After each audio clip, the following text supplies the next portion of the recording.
A Beit HaKnesset, ou Beit Knesset, seriam as sinagogas. Significa casa da Assembleia, casa onde se congrega. E ali eles adoravam, com certeza cantavam, salmodiavam, liam e meditavam nas Escrituras. Muitos que não podiam ir no templo estavam ali nessas congregações espalhadas em toda a região. E o próprio Yeshua frequentou, esteve presente e pregava na sinagoga. Há várias passagens falando sobre isso. O problema é que muitas vezes Yeshua foi expulso pelos hipócritas. Queridos, o judaísmo é com certeza uma fé, não vou dizer religião, mas uma fé santa estabelecida pelo Eterno. E sempre houve homens santos como Abraão, Isaac e Jacó, entre tantos patriarcas e homens santos que fizeram a vontade do Eterno.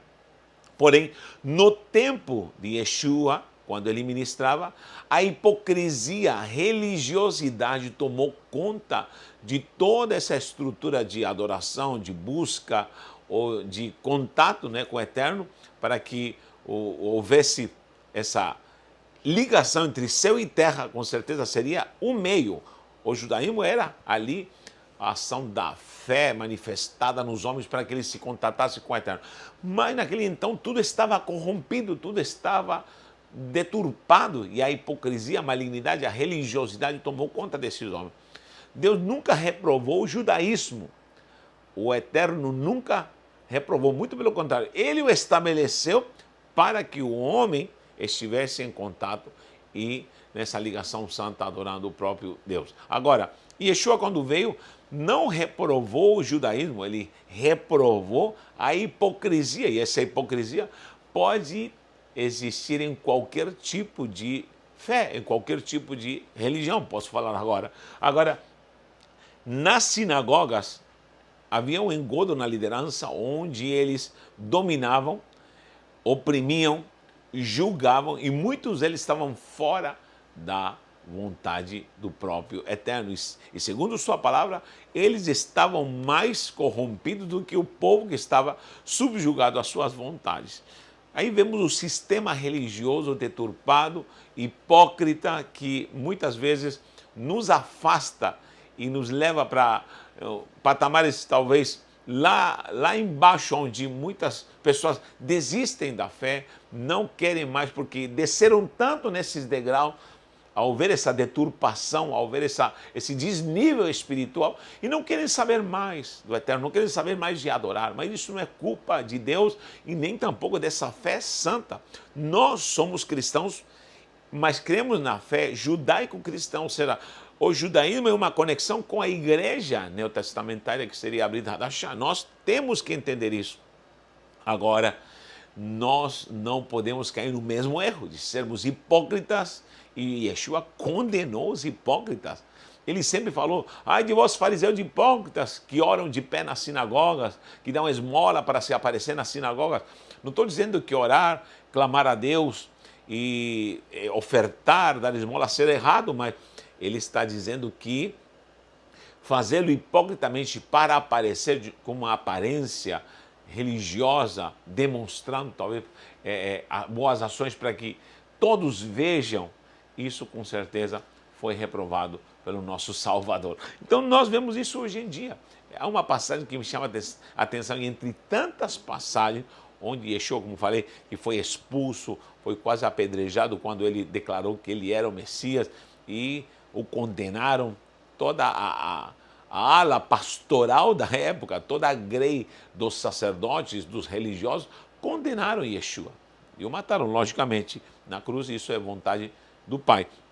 Agora, o que me chama a atenção é a cura de uma mulher enferma em Lucas, capítulo 13, a partir do versículo 10. Lucas 13, a partir do versículo 10 em diante. 13, do 10 em diante. Você vai ver que havia uma mulher que há 18 anos, um demônio estava nela e a oprimia, e ela estava literalmente curvada. Imagina essa situação.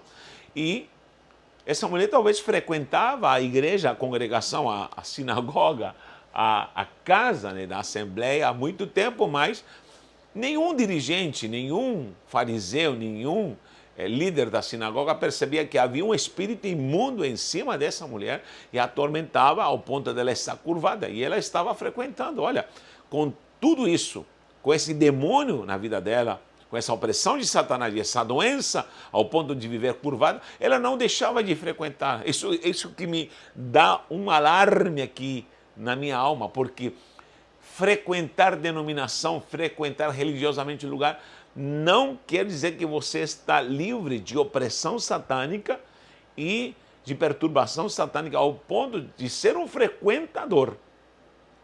Ser um frequentador e estar oprimido e doente pelo inimigo. Quanta gente hoje está numa redoma, talvez, como numa sinagoga, religiosamente frequentando, mas às vezes não está liberto totalmente, está oprimido pelo diabo. E há muita gente perturbada, transtornada na mente, no coração, na sua vida espiritual, financeira, familiar, no casamento, em tantas áreas. Demônios estão oprimindo, mas frequentam todo final de semana. Se não é no sábado, vai ser no domingo, como os religiosos fazem. E beleza, e está tudo bem, mas Satanás está lá. Mas aqui diz que, certa feita, nessa congregação, Jesus apareceu. Alguém diferente entrou nesse culto. Alguém diferente. E quando Jesus a viu, diz aqui no versículo 12, vendo a Jesus, todo mundo via essa mulher. Quem é essa irmã? Não sei o nome dela. É a irmã curvada, talvez falavam. Os pastores falavam, é a irmã curvada, ela entra aqui, frequenta, oferta, entrega suas devoções, e é a irmã curvada aqui.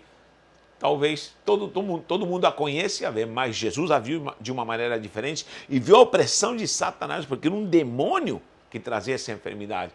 E Jesus olhou para ela, vendo a Jesus. Quantas vezes você vai para a congregação e ninguém te vê, ninguém sabe como você está oprimido e angustiado, mas Jesus viu essa mulher, a viu de uma maneira diferente e a chamou e disse, mulher, a partir de agora você está livre dessa enfermidade, desse demônio, porque o próprio Satanás estava oprimindo ela. E Jesus foi bem categórico nisso. Impôs as mãos nela, diz aqui, imediatamente se endireitou e dava glória a Deus. Ela começou a glorificar. Imagina a bagunça que ficou aquele culto, uma bagunça entre aspas santa. Uma mulher gritando, louvando, e todo mundo falou, a irmã curvada está glorificando, e foi curada, meu Deus. Mas isso foi pimenta nos olhos dos pastores da época. Por quê? Porque eles religiosamente falaram, olha, não é lícito curar no sábado. Aí Jesus se levanta, hipócritas. E Jesus confrontou. Gente do céu, hoje estamos vivendo muita hipocrisia, muita coisa que não procede no sistema religioso, e nós precisamos voltar às raízes santas da palavra do verdadeiro evangelho do reino. Com isso não estou dizendo que você tem que ser, como se fala por aí, um desigrejado, não.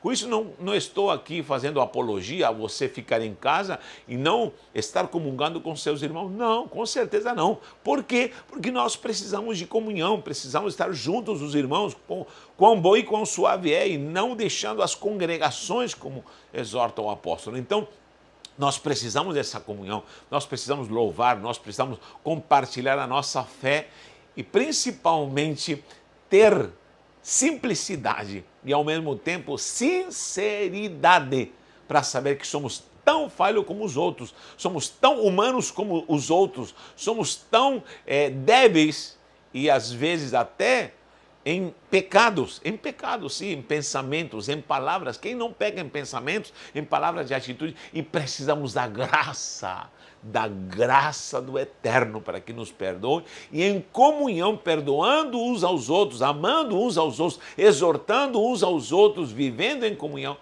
prevalecemos sabendo que não temos nada. Agora, o problema é quando numa congregação existe a redoma da santidade, os que estão em patamares mais altos, e eles são semideuses que às vezes estão julgando, apontando, e na verdade são verdadeiros hipócritas. Nós podemos cair nesse erro e precisamos a cada dia ver a sinceridade de como estamos servindo e adorando ao nosso Deus. Que Deus nos guarde e nos abençoe, e toda vez que você congregue, tomara que você não expulse Jesus de lá e nem tampouco esteja a ação do diabo trabalhando e a gente esteja talvez na inércia, dormindo ao ponto de não ver Satanás operando.